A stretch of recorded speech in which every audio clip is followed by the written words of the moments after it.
Paano mo malalaman na malayo o malapit yung sasakyan na galing dyan sa left mo? Kasi lilipat tayo ng konting left. Actually, hindi ko pa din alam. O, saan nakikita mo ngayon? May sasakyan ba sa likod mo na paparating dito sa Wala. pwesto natin? Wala? So, paano mo malalaman na malapit na daw yung sasakyan ko sakali nandito sa side natin? Kapag nakakita mo, ma'am, sa loob pa ng side mirror na maliit pa, malayo ba yun? Pero Pag kapag lumalaki na na po yun, malamang Meaning malapit nandyan na na po. siya Oo, sa andyan na yun. Baka ilang metro na lang. katulad dito. Anong, tingnan mo, practice mo, ma'am. Di ba biglang lumaki nung lumapit na yung motorsiklo? Pero habang malayo sila, ang liit pa nila.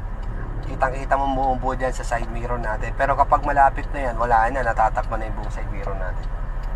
So try natin mag-clutch down, ma'am, kasi magpapagalaw tayo ng sasakyan. Tapos pakilagay po sa first gear. Tapakan po yung brake natin sa gitna. Tapos release mo na po yung handbrake natin sa gitna. Ito po yun. Hila, pindot, baba. Okay, wag mo munang bibitawan si clutch. I-check mo sa kaliwa, pwede ka mag-shoulder check, pwede kang sumilip sa likod, pwede mo gamitin ng side mirror, pwede nga lumingon. Kung maaari na ba tayong gumalaw papunta sa linya natin? Hindi pa. So sabihin mo sa akin kasi hindi ko yung nakikita, ma'am. Ang nakikita ko lang dito. Ayan, pwede na. Pwede na, bueno na. May kasalubong tayo, okay lang. Okay lang, may kasalubong, may sariling side naman, may sariling linya yan. Bumilis na naman yung nasa likod. Bilis. So wag na muna. Oo nga. Grabe naman ang Oo. Biglang lumaki, ibig sabihin malapit na. Meron pang isa. Bigla rin lumaki, ibig sabihin malapit na. Tatlo, ang dami talagang bisita ng Naga City ngayon. Kaya nga, ang alam ko. After nyan, ma'am, meron pa? Wala na. Okay, bitawan natin yung brake. Brake ba? Oo. Sige. Angat mo yung clutch ng dahan-dahan. Gumagalaw na si MJ, di ba? O, lipat ka na ng linya mo. Titingin ka pa din sa kaliwang salamin, baka may umabol. Yan. Okay. So, sa tingin mo, kampante ka na dyan sa pwesto na ng manibela mo. Kita naman, di ba? Nababalanse mo naman. O, try natin mag-apply ng konting gas pedal, ma'am. Para medyo bumilis naman si MG. Konti lang, very light lang sa gas. Hanggang number 2 lang o bago mag number 2. Bibilis ng konti yan. Siyempre, hahatak yung makina, mararamdaman mo yan. Pero dapat wag ka lalampas sa guhit sa gilid. Babalansin mo pa rin siya. So, multitasking na tayo. Ang dami nating gagawin ngayon. Ayan, di ba may hatak pa ng makina? I-release mo yung gas pedal. Apo, release. Clutch down. Apo. Then clutch down, ilagay mo sa second gear. Iangat mo na yung clutch ng dahan-dahan hanggang mabitaw mo na ang tuluyan. Okay. Sige po. Ang problema, binigla mo yung pagbitaw. O neutral ulit bago mag-start. Namatayan ho tayo sa gitna ng kalsada. It's okay. Maraming magagalit sa akin. Okay na yun, ma'am. Start lang. Ikot lang po yan. O, ulit. Clutch, first gear. Iangat nyo po yung clutch ng dahan-dahan. Gagalaw na po yan si MG. Steady mo na kay clutch. Steady. Yan. Okay, ngayon pa mo naman sa kanan, bigyan mo na konting gas pedal. Gagawa ka ng 2,000 RPM. Yung parehong kanina. Konti pang hatak ng makina. Pwede tumingin sa RPM pero wag matagal. Silip-silip lang. Pwede na. I-release yung gas pedal, i-clutch down ulit. Then second gear. Angat mo na po yung clutch ng dahan-dahan hanggang mabitawan mo na. Dahan-dahan lang. Opo. Ngayon, ililipat mo naman yung gas pedal naman ang gagamitin mo. Kanan naman po. Tuloy mo na. So, na-release na yung clutch. Gas pedal naman yung ating tinatrabaho ngayon. Ayan, bigyan mo ako ng speed na 20 kilometers per hour lang. 20-20 lang po.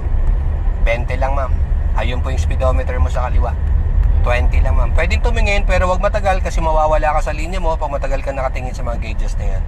Yung gauge or dashboard instrument natin, pitik lang o sulyap-sulyap lang. Hindi pwede matagal ang mata mo dyan. So, maintain mo sa takbong 20 kilometers per hour. Dapat hindi ho tayo napupunta sa gilid at hindi ka rin napupunta sa gitna ng kalsada. Yan. O, na-maintain mo na, ma'am, di ba? Di ba? Okay. Diretso lang, ha?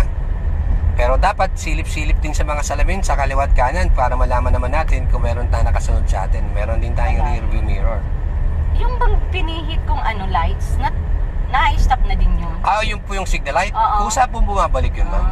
pag binawi natin manibela, halimbawa nag-left ka, tapos pag turn mo ng right, kusa naman bumabalik. Kasi baka ako hindi. Hindi po. Tapos, May maririnig kang blink or flashing sound kapag tayo ay naka-signal pa. medyo sumobra Okay. yung ano ko ha. Tuloy mo lang ha. Sige, magdadagdag pa tayo ng isang gear. Di ba ma'am, 2,000 RPM na? Release na gas. Clutch down ulit. Una ba ang ano? Lagay mo sa third, sa gitna. Bitawan mo na yung clutch ng dahan-dahan. Palitan na yung paa. Gas pedal naman ngayon. So tuloy mo naman. Pwede ka tumakbo ng mga 25 to 30 kilometers per hour. Huwag ka lalampas sa guhit sa gitna. Dapat huwag ka rin malalaglag sa kanan. Yan. Balansin lang. Left and right. Very good. Ilan na ang speed mo dyan, ma'am? 30? 30 lang. Huwag na lalampas ng 30. Lumampas na kaya. 40 na kaya yung nakikita ko. Ayan, 40 yan. 30 lang muna. Kasi first time mo to sa light public road. So maintain yung linya sa pagitan ng guhit sa gitna, sa kanang gilid. Dapat hindi ka lalampas sa na parang kurbada. Susundan mo lang, ma'am, yung nating Hindi, manibela. parang yung bumabagal siya. Bibigyan mo ng konting gas. Gas kasi ang magbibigay ng hatak or bilis. Ayan. Tama lang naman yung speed mo. Hindi naman kabagalan, hindi naman kabilisan. Sakto Kala lang ko kasi naman. mabagal, baka Hindi ako po. may magalit sa... Hindi po, sakto lang po yan. Saka okay lang naman na yung hindi naman kabilisan kasi nagsisimula ka pa lang naman. Wala po magagalit kasi may nakasulat po sa likod natin. Caution, student driver on board. Pinalagay ko pa nga yung pangalan nyo puro dun eh. Divina on board.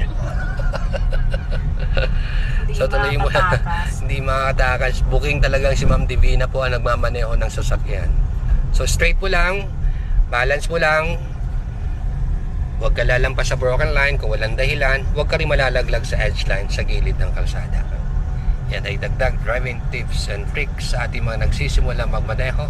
Tulad ni Ma'am Divina, ganun po tayo magsisimula. Drive and keep safe. Always. Mabuhay po.